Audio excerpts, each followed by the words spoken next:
সিরাতুল নবী কিভাবে পালন করি আমরা, কিভাবে পালন করি?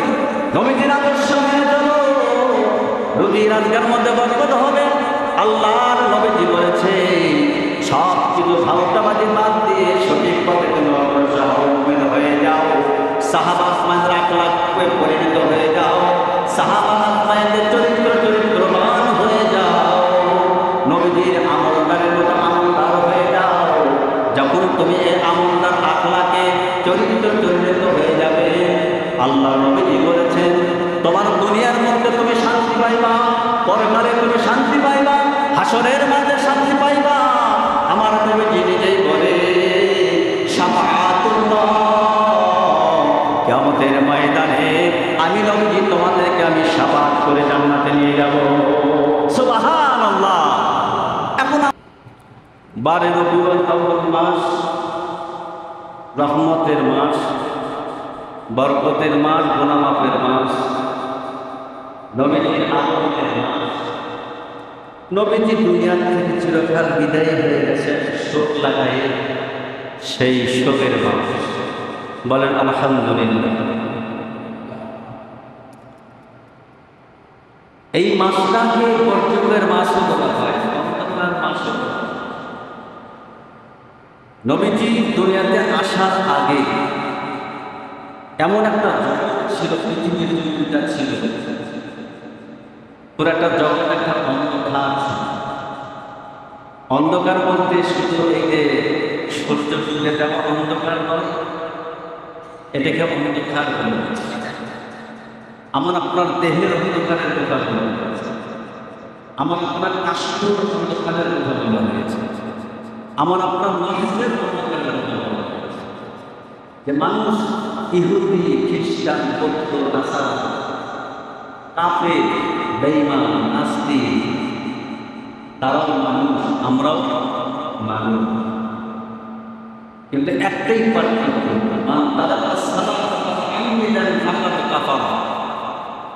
একটাই পার্থক্য, আমরা আল্লাহকে এক হতাম না, আমরা আল্লাহকে এক মানি, লা শারীক, আল্লাহর কোনো শরীক নাই, অংশীদার। আল্লাহ এক, আমরা বিশ্বাস করি। আল্লাহ আমাদের কুল হুয়াল্লাহু আহাদ, আল্লাহুস সামাদ। আল্লাহ এক, তার দ্বিতীয় সিনাই। আল্লাহ এক, আমরা আল্লাহকে বিশ্বাস করি। আল্লাহ আমাকে খাওয়ায়, আল্লাহ নিজেই দিয়েছেন। আল্লাহ আমাকে মৃত্যু দিলেন, পরকালে আল্লাহ আমাকে করতে হবে। সেই জগতের নাম হল পরকাল জগৎ, যার শুরু আছে তার শেষ। এই জন্য বলা হয়েছে রাসূল সাল্লাল্লাহু আলাইহি ওয়াসাল্লাম দুনিয়াতে আগমন করেছেন এবং দুনিয়া থেকে অপরাধ চলে গেছে। এখন কথা বলি, আমরা নবীজি আসছেন, আমরা সেই আনন্দ না আমাদের দুনিয়া থেকে চিরকাল বিদায় নিয়ে গেছে, এই কারণে শোক পালন কথা বুঝেন নাই? আমার ঘরের মধ্যে এই কথাটা বলেছে, আমার ঘরের মধ্যে আমার মা মারা গেছে, এদিকে আমার ভাইয়ের একটা সন্তান বলে আগমন করেছে। কোনটা করবেন? কোনটা করবেন? মা বা মা আজকের থেকে চিরকাল বিদায় নিয়ে চলে যাবে। যে মা 10 মাস 10 দিন কাটিয়ে গেছে রক্ত সন্তানের জন্য, সেই মা আজকে আমাদের কাছ থেকে চিরকাল বিদায় নিয়ে চলে যাবে, আর কখনো আসবে না। সেই মার কোনো চোখের পানিও জমে দুঃখ লাগবে, কষ্ট লাগবে, এরকম কোনো শোক না। আমার কাছে বলেছেন দুনিয়া থেকে চলে গেছি, তোমার এমন কিছু বলতো যে আমার নবী নাই, সব কিছু ছেড়ে দিয়ে, ছেলে সন্তান সব কিছু ছেড়ে দিয়ে, পাগল উদাসীন হয়ে সব কিছু ছেড়ে কিভাবে সম্পাদন করবেন? রাসূল সাল্লাল্লাহু আলাইহি ওয়াসাল্লাম তার হাজার বছর পূর্বে বলেন, ক্বালা নবী সাল্লাল্লাহু আলাইহি ওয়াসাল্লাম, সাল্লু কামা রাআইতুমুনি ওয়াসাল্লু। আমার উম্মতের দলেরা শুনে রাখো, সাহাবীরা শুনে রাখো, আমি পৃথিবীর জমিনে একসময় থাকবো না, আমি চিরস্থায়ীভাবে দুনিয়ার জমিনে থাকতে আসি নাই। আমি মানুষের মতো একজন মানুষ, মানুষের মৃত্যু আছে, আমি নবী, আমার মৃত্যু আছে। তোমরা ঘর বাড়ি তোমরা ছেড়ে দিবে, আমিও নবী ঘর বাড়ি ছেড়ে দিব। আমার ছেলে সন্তান আছে, আমার ছেলে সন্তানের মহব্বত আমি একদিন ছেড়ে দিব। আমার বিবি স্ত্রী, আমার স্ত্রীর মহব্বত আমি একদিন ছেড়ে দেব। তোমরাও সেই স্ত্রীর মহব্বত তুমি একদিন ছেড়ে দিবা। তোমার ছেলে সন্তানের মায়া মহব্বত একদিন তুমি ছেড়ে দিবা। আমি নবীও একদিন দেখা গেছে এই দুনিয়ার মহব্বতকে ছেড়ে আমি পরকাল জগতে আমি চলে গেছি। সুবহানাল্লাহ। কে বলেছেন? নবী বলেছেন, হে সাহাবীরা শুনে রাখো, হে উম্মতের দল শুনে রাখো, সাল্লু কামা রাআইতুমুনি ওয়াসাল্লু। তবে একটা জিনিস তোমরা শিখে রাখো, জানিয়ে রাখো, শিখে রাখো, কারণ আমি নবীজি জানাই জানায় না দিলে তোমরা পাবে না। কারণ যেটা কোরআন আছে সেটাই কিন্তু নামাজের কথা, কোরআনের কথা কোরআনের মধ্যে আছে। কি আছে? নামাজের কথা আছে কোরআনের মধ্যে ৮২ বার। কিন্তু নামাজ তুমি কিভাবে তুমি সেজদা দিবা, কিভাবে তুমি রুকুতে যাইবা, কিভাবে তুমি রুকুতে যাইবা, কিভাবে তুমি ওযু করবা, কিভাবে তুমি ২ রাকাত ৪ রাকাত নামাজ তুমি আদায় করবা, কিভাবে ডানে বামে সালাম ফিরাইবা, এই নিয়ম পদ্ধতি তো কোরআনের মধ্যে নাই। এই নিয়ম পদ্ধতি আমি নবী তোমাদেরকে দেখাই দিব, জানাই দিব, শোনাই দিব। কিয়ামত পর্যন্ত তোমরা আমল করিয়া যাইবা। সুবহানাল্লাহ। নবীজি এই জিনিসটা জানায় না। আমার ভাইয়েরা, তাহলে বোঝা গেছে আমার নবীজি এই হাদিসের ব্যাখ্যায় এতটুকু বোঝানো যাচ্ছে। নবীজি বলতেছেন, আমি যেমন নামাজ পড়ি তোমরা সেভাবে নামাজ পড়বা, আমি যেমন রাস্তায় চলাফেরা করি তোমরা সেভাবে রাস্তায় চলাফেরা করবা, আমি যাদের ঘুমাই বিছানায় ঘুমিয়ে যাই তোমরা সেভাবে ঘুমাই যাইবা, আমি যেভাবে খানা পান পানি পান করি, যেভাবে খাওয়া দাওয়া করি তোমরা সেভাবে খানা খাইবা, আমি যেভাবে স্ত্রীর সাথে ব্যবহার করি তোমরা সেভাবে স্ত্রীর সাথে ব্যবহার করবা, আমি যেভাবে ছেলের সন্তানের সাথে যেভাবে ব্যবহার করি আমি নবী, আমি যেভাবে ব্যবহার করি তোমরা সেভাবে ব্যবহার করবা। তাহলে সাল্লু কামা রাআইতুমুনি ওয়াসাল্লু। আমার নবীকে অনুসরণ করা হলো, আমার নবীকে অনুসরণ করা হলো। কারণ এখানে ইসলাম কোনো রাখতে বলেনি, গুনতে বলে নাই। ইসলাম বলছে যে তুমি যেভাবে ইসলাম কায়েম করার দরকার সেইভাবে ইসলামের জায়গার এখান থেকে তোমরা কায়েম করো। কারণ ইসলামে কোনো বাড়ানোর সুযোগ নাই, ইসলামে কোনো কমানোর সুযোগ নাই। এখন ইসলামকে বানাইতে একবারে কমে নিয়ে গেছে, এত অবস্থা দল বেড়ে গেছে, সব দিক দিয়ে বেড়ে গেছে, বিভিন্ন রকমের দল বেড়ে গেছে। আমার ভাইয়েরা সামনে চলুন। আল্লাহ রাসূল বলেছেন বুখারী শরীফের মধ্যে, রাহুল মুসলিমের হাদিস শরীফ, আল্লাহ নবীজি বলেছেন, খুযু আন্নী মানাসিকাকুম, খুযু আন্নী মানাসিকাকুম, আমার থেকে তোমরা হজের প্রত্যেকটা আমল শিখে নাও। সুবহানাল্লাহ। আর জোরে বলেন সুবহানাল্লাহ। হজে যান নাকি? মেশকাত শরীফের হাদিস করে আপনারা জানেন, বুখারী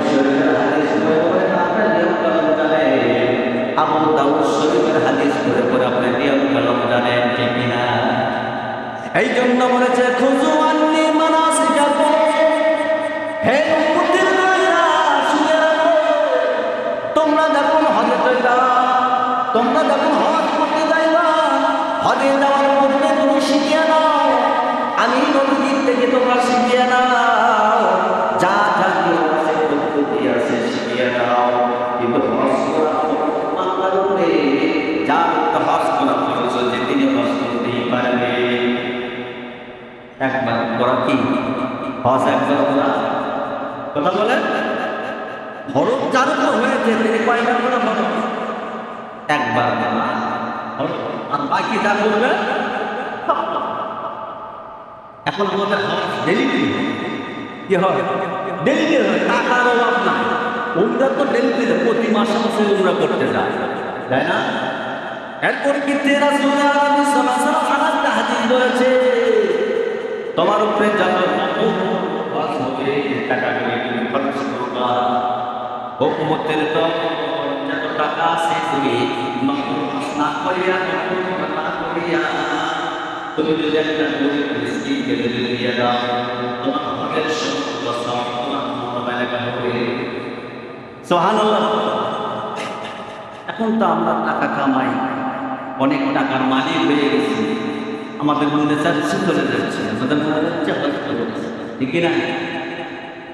আমার ভাইয়েরা চরম সামনে খুযু আন্নী মানাসিকাকুম, আমার থেকে তোমরা হজের প্রত্যেকটা আমল শিখে নাও, যেভাবে কোরআনের সবকিছু রাসূল সাল্লাল্লাহু আলাইহি ওয়াসাল্লাম শিখিয়ে গিয়েছে। তাই রাসূল সাল্লাল্লাহু আলাইহি ওয়াসাল্লাম হলো কোরআনের ব্যাখ্যা, রাসূল আরবি কোরআনের ব্যাখ্যা, আর রাসূল সাল্লাল্লাহু আলাইহি ওয়াসাল্লাম হলেন জীবন্ত কোরআন। বুঝছেন? নবীজি বলেছেন যে কোরআনের ব্যাখ্যা হলো রাসূল, আর জীবন্ত কোরআন হলো রাসূল সাল্লাল্লাহু আলাইহি ওয়াসাল্লাম। তাহলে এতে আমরা বুঝে না যে কোরআনের মধ্যে সব জীবন্ত জিনিস শুরু থেকে পৃথিবী সৃষ্টি করার শুরু থেকে শেষ পর্যন্ত সব কিছু কোরআনের মধ্যে আছে। যদি আমরা কোরআন করতে জানি, কোরআনের অর্থ করতে জানি, কোরআন তাফসীর যদি আমরা করতে জানি, তাহলে আমাদের জীবনে সমস্ত ধরা পড়ে যাবে, ভুল যা আছে সব ভুল ধরা পড়ে যাবে। কি ঠিক কিনা?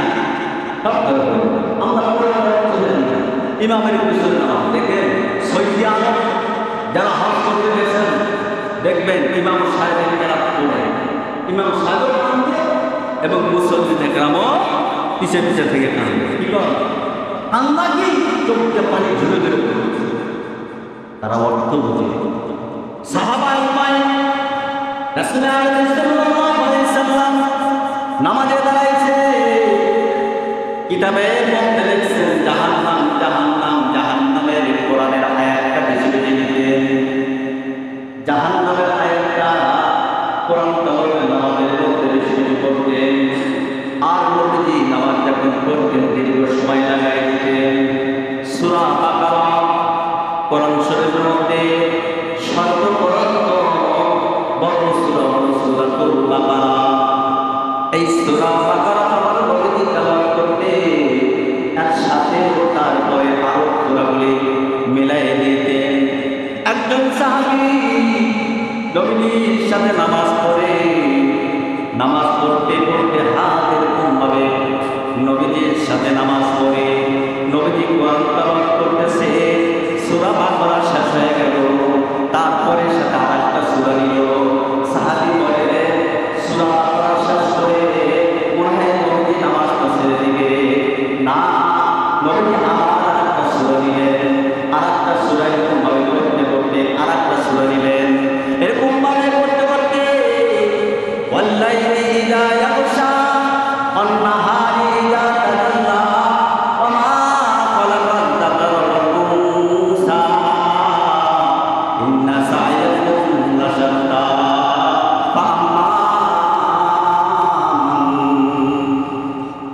আমার ভাইরা। নবীজি সাহাবী বলে, এই সাহাবী আমি নামাজ পড়তে যত নামাজ পড়ি তত কোরআন তেলাওয়াতের মধ্যে আমি তৃপ্তি পাই, কারণ দাঁড়ায় থাকতে মজা লাগে, নামাজের সাথে মজা লাগে। নবীজির সাহাবী হযরত আলী রাদিয়াল্লাহু তাআলা কাফেররা যখন তিন নিক্ষেপ করেছিল, তিন যখন নিক্ষেপ করেছিল, পায়ের মধ্যে সম্পূর্ণ তীরগুলো কাছিয়ে গেল। ওই তার তীরগুলি উঠাইতে গিয়ে একটা তীরকে কখনো উঠাইতে পারে না, সাহাবী উঠাইতে পারে না। যখন ওই তীরের মধ্যে হাত দেয়, আলী চিৎকার মানে কান্নাকাটি করে দৌড়তে চলে গেলেন নবীজির দরবারে। নবীজির দরবারে বলতেছে, ইয়া রাসূলুল্লাহ, আপনার সাহাবী হযরতে আলীর পায়ের মধ্যে তীর নিক্ষেপ করেছে বেঈমান, সম্পূর্ণ তীরগুলো উঠাইছে, একটা তীর হাড়ের সাথে জয়েন হয়ে গেছে, হাড়ের সাথে বোমা বাঁধতে গেছে। ওই তীরে একটা পশমও ঠেকাইতে পারে না। আলী, আপনার সাহাবী আলী কান্না শুরু করে দেয়। নবীজির গলা থেকে, জবান থেকে মধুর কণ্ঠে আওয়াজ আসে, সাহাবী আমার আলীকে তোমরা ছিল না, আমার আলী কেমন, এই তীর তোমরা কখনো উঠাইতে পারবে না। আমার আলী যখন নামাজে দাঁড়ায় যাইবে, তখন তুমি এই তীরটা উঠাই ফেলাইও। সুবহানাল্লাহ, কেমন নামাজ! সল্লু কামা রাআইতুমুনি ফাসাল্লু। নবী যেভাবে নামাজ পড়েছে তোমরা সেভাবেই নামাজ পড়ো। আলী যেভাবে নামাজ পড়েছে এভাবেই তোমরা নামাজ। হযরত আলী নামাজে দাঁড়ায় যায়, হযরত আলী নামাজে দাঁড়ায় যায়, পিছনে থেকে সাহাবীরা আস্তে করে তিনজনের এরকমভাবে তীরটাকে ধরিয়ে যখন টান দেয়, প্রস্তর পায়ে হাতের টুকরা পর্যন্ত তীরের মাঝে এরকমভাবে উঠিয়ে আসে। তারপরে দেখে হযরত আলী কোনো টেরই পায় না, নামাজে দাঁড়িয়ে রয়েছে। নামাজ শেষ হওয়ার পরে হাঁটে যাচ্ছে, তারপর খবর নাই। হযরত আলী বলে, আমার পায়ের মধ্যে তীর ঢোকানো ছিল, তীর কোথায়? বলে, নবীজির সাহাবী আলী, তুমি তো, তোমার তো খবর নাই, তুমি যখন নামাজে দাঁড়ায় গেছো, সাহাবী পিছনের থেকে তীরকে টান দিয়ে খুলে ফেলেছে। সুবহানাল্লাহ, কত নামাজ! সাহাবাদের নামাজ। আমার ভাইয়েরা, 12 রবিউল আউয়াল মাস, নবীজির জন্ম মাস, নবীজির দুনিয়াতে চিরকাল বিদায় দেওয়া মাস। আজকে আমরা অনেক কিছু, অনেক রকমের প্ল্যান করি, অনেক ধরনের আমরা আমল করার জন্য চেষ্টা করি। এ ভাই নিজের বিপদকে আপনি প্রশ্ন করবেন, কিতাবের মধ্যে লেখা আছে এক ধরনের মিছিল হয়, জশ্নে জুলুসে ধরনের একটা মিছিল করা হয়। এই মিছিলের কথা কোনো সাহাবের আমলে কোনো ছিল না, কোনো তাবিঈনের আমলের কোনো ছিল না, কিতাবের মধ্যে কোনো আমলের কোনো ছিল না।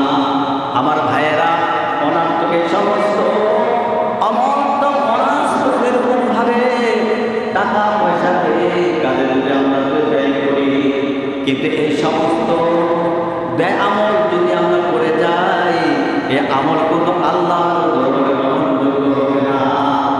বুঝাইতে পারছি আপনাদেরকে? এক ধরনের কিছু মিছিল আছে, বিশাল বড় বড় মিছিল যায়।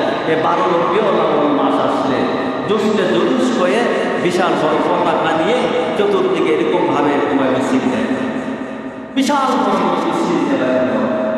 এই সমস্ত টাকা পয়সা খরচ করার থেকে না করাটাই ভালো। এই সমস্ত আমলগুলি যদি আমরা করতে যাই, তা আমাদের দেখতে হবে, বিবেক খাটাইতে হবে যে আমার এটা আমল হচ্ছে না বিফলে হচ্ছে।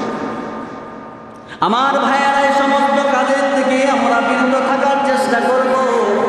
আর যদি কথা যদি আমাদের কানে যদি না যায়, বড় একজন হাক্কানি আলেমের কাছ থেকে পরামর্শ নিলেন, ভাই দীর্ঘ বছর পর্যন্ত আপনাদের জবান থেকে কথা আসবে যে আমার বাপ দাদা চলতে যেরকমভাবে করে আসছে, আমরা তো এই জিনিসটা ছাড়তে পারি না। তবে ভাই, আমি অনুরোধ করে বলবো, হাক্কানি আলেমের কাছে যারা এই সমস্ত বেশি বেশি কিতাব ঘাটে, কিতাবের দরদ দেয়, কিতাবের অর্থ বুঝে মাসলা দিতে পারে, ফতোয়া দিতে পারে, আমার মতো এরকমভাবে টুকটাক আলেমের কাছে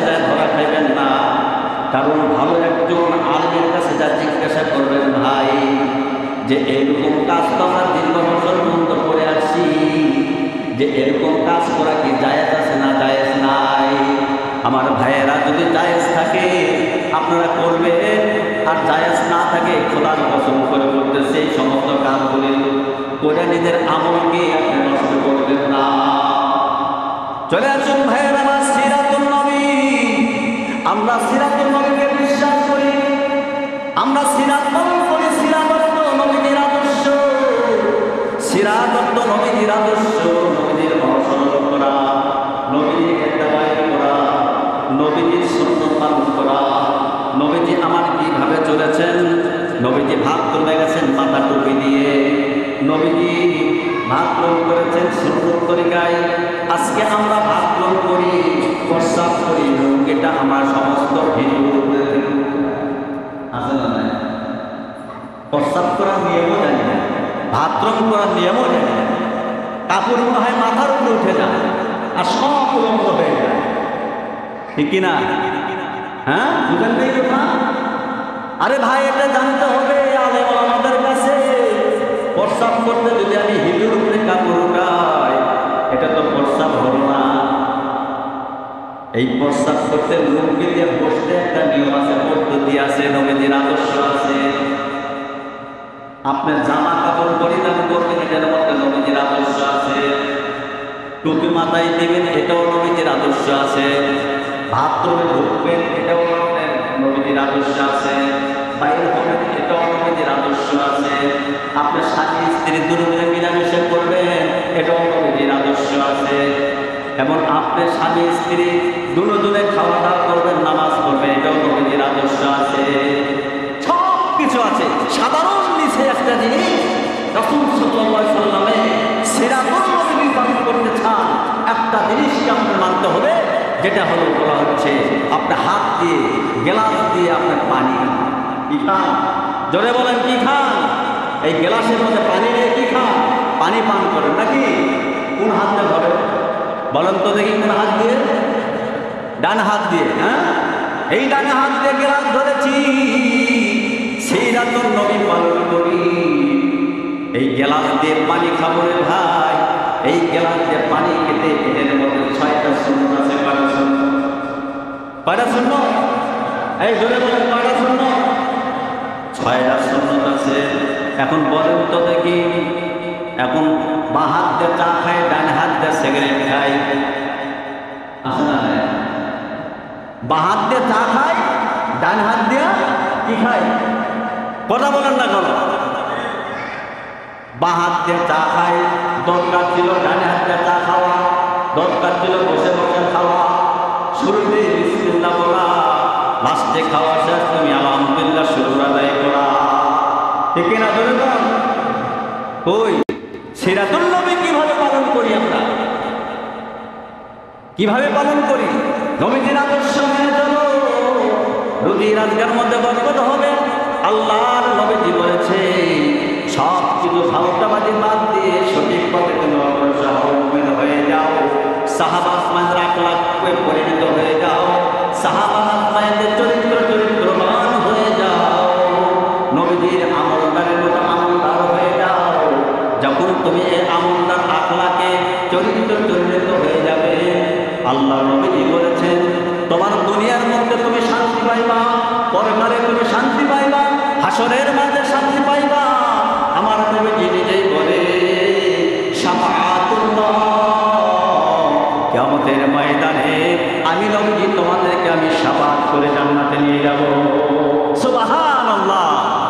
এখন আপনি নবীজির শাফাআত চাওয়ার জন্য বলেন যে আমি নবীজিকে আমি মহব্বত করি, ভালোবাসি, নবীজিকে ভালোবাসি, মহব্বত করি। কিভাবে আমরা মহব্বত করি বলেন? কিভাবে আমরা মহব্বত করি? আমার ভাইয়েরা, নবীজির আদর্শ কিয়ামতের ময়দানে নবীজি আমার বলেন একজন সাহাবীর আদর্শ, একদিকে যদি তাকে ছেড়ে দেওয়া হয়, এই পৃথিবীতে যত মানুষ আছে সমস্ত মানুষের সুন্নত যদি এক পাল্লায় জমা করা হয়, দেখা গেছে একজন সাহাবী আল্লাহতে আল্লাহ এই নবীজি আদর্শ নবীজির ভালোবাসা আমার লক্ষ কোটি কোটি গুণ বেশি হবে বলে সুবহানাল্লাহ। তাহলে আমরা কি করি? নবীজি কত জীবন দিয়েছে নবীজির জন্য। আল্লাহ নবীজি কত নবীজির জন্য সাহাবীরা এত কষ্ট করেছেন, জীবন পর্যন্ত দিয়েছেন, সম্পদ তো দিছে, টাকা পয়সা তো দিছে। নবীজি একটা বিন্দু পরিমাণ কাফের বেঈমানের হাতে কষ্ট পাতে দেয়, কষ্ট পাতে দেয় নাই, নিজের শহীদ হয়ে গেছে। হযরতে হানজালা রাদিয়াল্লাহু তাআলা আনহু নতুন বিবাহ করেছে, কিতাবের মধ্যে লেখে নতুন বিবাহ করেছে, বাসর ঘরে যাবে, তার গোসল ফরজ হয়েছে। এই মুহূর্তে মদিনায় চলন্তে পথে পথে এমন ভাবে একটা আওয়াজ আসতেছে, ও মদিনার সাহাবীরা রে, কে কোথায় আছো? ঘুমন্ত অবস্থায়, জাগ্রত অবস্থায় কে কোথায় আছো? জাগিয়া যাও, আমার আপনার দিনের নবী, মায়ার নবী, রহমাতুল লিল আলামিন, উহুদের প্রান্তরে নবীজি শহীদ হয়ে গেছে। হযরতে হানজালা শোনার মাত্র যিনি গোসল করবেন, গোসল না করিয়া লুঙ্গি জায়গা লুঙ্গি রাখিয়া, কাপড় সমস্ত কাপড় রাখিয়া বিবিকে যা বলে, বিবি দেরি করো না, তাড়াতাড়ি আমাকে ডাল দাও, তরকারি দাও, তোর ময়দানে যাব।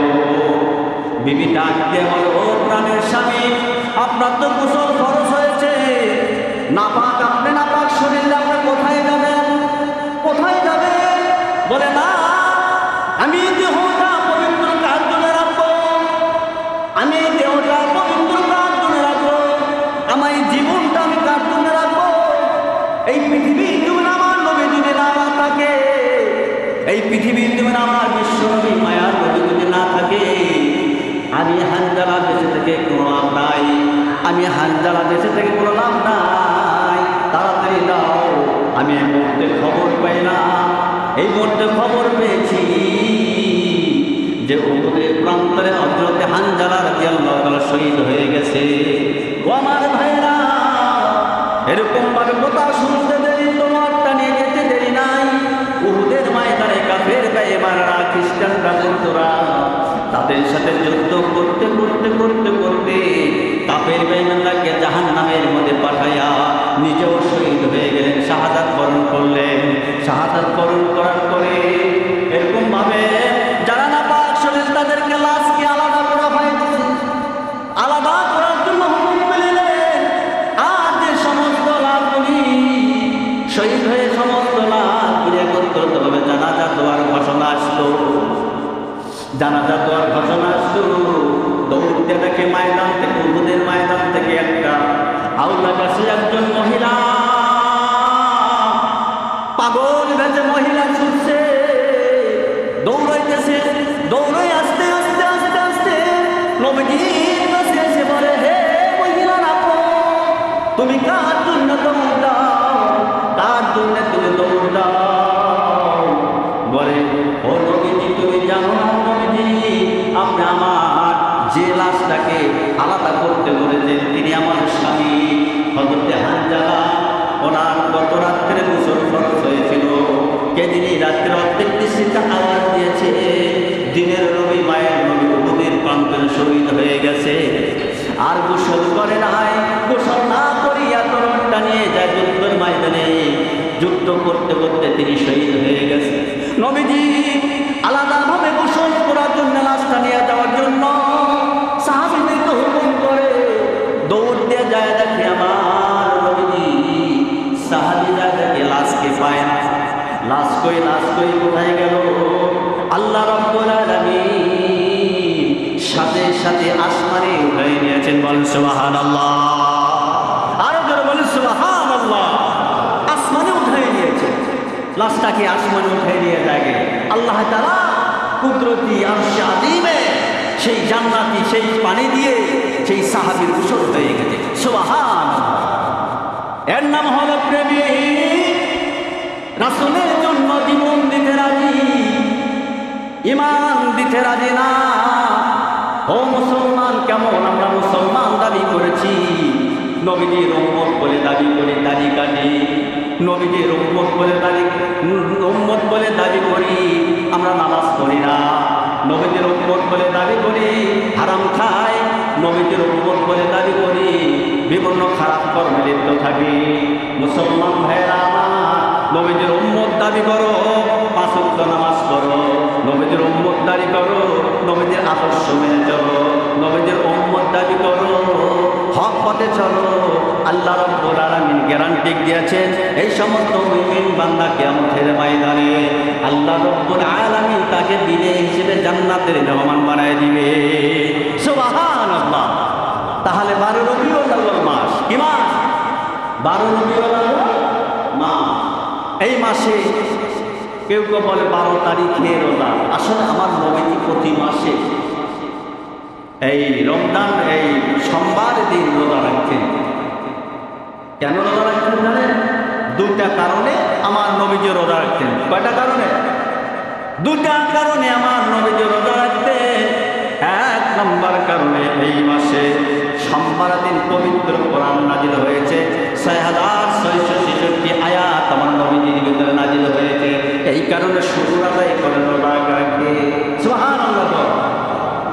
দ্বিতীয় নম্বর, এই দিনে পৃথিবীর জমিনে অন্ধকার যুগের মধ্যে আল্লাহর নবী এসেছে,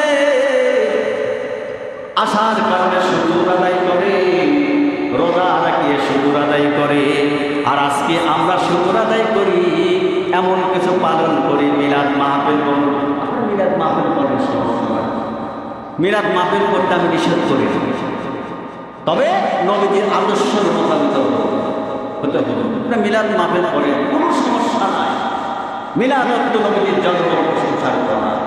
মিলাদ অর্থ কি? জন্ম বিস্তারিত করা। মিলাদ অর্থই হলো জন্ম বিস্তারিত করা। কেমন তো কেন আপনার দ্বারায় এখানে করেন, আপনার দ্বারায় নসিহত করতে পারেন, সমস্যা নাই, সমস্যা নাই। আপনি বলেন নবীজির আদর্শ মোতাবেকে আপনি করতে থাকেন, আপনি সব পেয়ে যাবেন। আর যদি আদর্শ বাইরে হয়ে যায় তাহলে আপনি গুনাহগার হবেন। আপনি কি হবেন? আপনি গুনাহগার হয়ে যাবেন। এই জন্য ভাইয়েরা আমার, আল্লাহ রাব্বুল আলামিন আমাদেরকে 12 রবিউল মাসে আমরা রোজা রেখে শোক পালন করব, আমরা দোয়া দরুদ করে কোরআন তেলাওয়াত করে শোক পালন করব, নবীজির আহলে বাইত তাদের উপরে সব করে বুঝাই দেব। সারা পৃথিবীর মানুষ যারা পৃথিবীর জমিন থেকে ত্যাগ করেছেন, অন্ধকার কবরে শুয়ে আছেন, তাদের জন্য আমরা দোয়া করব কোরআন তেলাওয়াতের মাধ্যমে, রোজা রাখার মাধ্যমে এবং নবীজির আদর্শ পালন করার মাধ্যমে, দোয়া দরুদের জিকির আজকারের মাধ্যমে আমরা এই 12 রবিউল পালন করব। রাজি আছেন তো ইনশাআল্লাহ? আল্লাহ রাব্বুল আলামিন সকলকে পালন করার তৌফিক দান করুন। আমার